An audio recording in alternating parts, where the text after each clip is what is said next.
ប្រធានបទតើការសិក្សាផ្ដល់ផលប្រយោជន៍អ្វីខ្លះដល់ប្អូនមុននឹងឈានទៅដល់ប្រធានបទនាងខ្ញុំសូមពន្យល់ពីអត្ថន័យនៃពាក្យគន្លឹះជាមុនសិនពាក្យថាសិក្សាគឺសំដៅដល់ការរៀ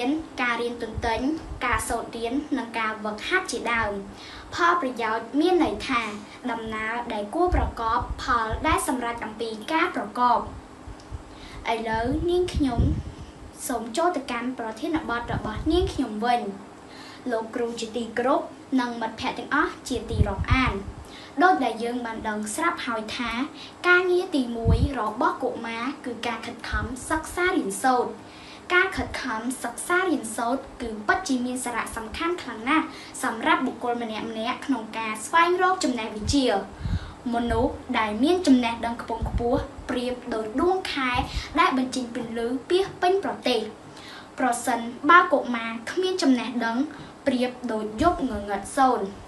ដូចនេះការខិតខំសិក្សារៀនសូត្រនឹងក្លាយជាយានមួយសម្រាប់ចម្លងកុមារឲ្យទទួលបាននូវផលប្រយោជន៍យ៉ាងច្រើនដូចជាចំណុចទី1ផ្ដល់ចំណេះដឹងនិងចំណេះធ្វើដល់កុមារគ្រប់រូបនឹងក្លាយជាទំពាំងដ៏ល្អវិសេសសម្រាប់ជាសសរទ្រូងប្រទេសជាតិនេះក៏ព្រោះតែសាលារៀនពុំមែនជាកន្លែងដែលត្រឹមតែផ្ដល់ចំណេះដឹងដល់កុមារប៉ុណ្ណោះទេតែសាលារៀនក៏ជាកន្លែងដែលហាត់ពត់សិលធម៌រស់នៅរបស់កុមារនិងបានបង្រៀនចំណេះជំនាញដល់កុមារផងដែរជាទូយ៉ាងដូចជាសាលា Belty អន្តរជាតិជាដើមសាលាបានបញ្ចូលនៅកម្មវិធី STEM និង Robotics ក្នុងគោលបំណងដើម្បីបង្កើនចំណេះជំនាញដល់កុមារផងដែរលើពីនេះទៅទៀតគេក៏ឃើញនៅការរៀបចំសួនជីវៈចម្រុះនៅតាមបណ្ដាសាខានីមួយៗដើម្បីបណ្ដុះគំនិតសិស្សឲ្យចេះដាំនិងថែរក្សាដំណាំផងដែរ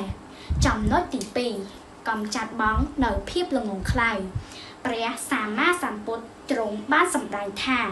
មូលហេតុនៃទុក្ខគឺអវិជ្ជានិងភាពល្ងង់ខ្លៅបើចង់ចាក់ឆ្ងាយអំពីទុក្ខលំបាកត្រូវខំស្វះស្វែងរៀនសូត្រដើម្បីឲ្យមានចំណេះដឹងខ្ពង់ខ្ពស់ចំណេះដឹងនាំឲ្យមនុស្សមានបញ្ញា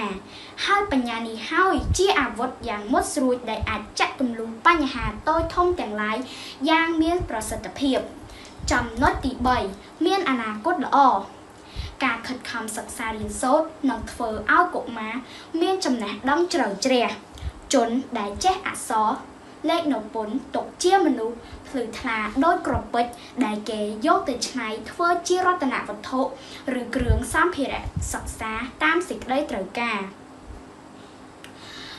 បើមនុស្សមានចំណេះវិជ្ជាពិតប្រាកដគេនឹងចូលប្រឡងចាប់យកមុខរបរឬការងារណាក៏បានគាប់ប្រសើរនោះគេនឹងទទួលបានអនាគតល្អជាមិនខានសរុបសេចក្តីមក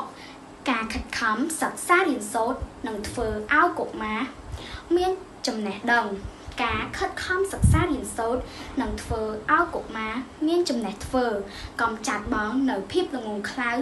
និងមានអនាគតភ្លឺស្វាងដូចនេះក្នុងនាមខ្ញុំជាកោធីតាខ្មែរមួយរូបនេះនាងខ្ញុំសូមបដិញ្ញាចិត្តនឹងមុខមាត់ថានាងខ្ញុំនឹងបន្តសិក្សារៀនសូត្រដើម្បីឲ្យមានអនាគតល្អសម្រាប់រូបនាងខ្ញុំផ្ទាល់និងសង្គមជាតិទាំងមូលជាចុងក្រោយនាងខ្ញុំសូមអរគុណដល់លោកគ្រូនិងមិត្តភ័ក្តិទាំងអស់គ្នាដើម្បីចំណាយពេលវេលាស្ដាប់នាងខ្ញុំបកស្រាយតាំងពីដើមរហូតដល់ចប់សូមអរគុណ